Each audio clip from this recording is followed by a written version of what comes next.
kasama rin natin ang ating magagandang kusinera. Siyempre, lasa laang. Ito ang pininyahang lamok ay manok. Ayan siyempre, meron tayo. Manok. Bango laang. Bango. Ayan kita nyo naman. Tiim yan. Ito, tiim. Ayan. Ano ba tiim? Tiim na manok. Tiim na manok. Ayun. So, ito yung pininyahan. Hindi, walang Hindi. tiim niya, basta tiim. Tiim lang. Para siyang adobo lang halo-halo lang, tapos makukuluan. May Tas rino. may rino, may sibuyas. Sibuyas na marami. Parang, ano ba luto ito? Luto ng Bulacan? Nueva Ecija. Nueva Ecija pala to, kaya pala ngayon lang ako na to. Ito po pala, pakikita namin sa inyo ni Idol ang ating pagluluto ng tiim na manok. Lalagyan ng Sprite.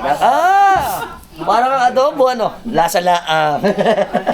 Mukhang lasang bebel gum to. Yummy.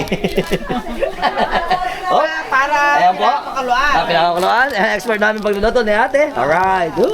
Ito po ay luto ng delicacy ng Nueva Ecija. Ayan. Tapos pakukuluan lang ate, lalagyan pa ba paminta? Oo, paminta. Paminta. Tsaka asin. Ito na yung paminta. Nawala.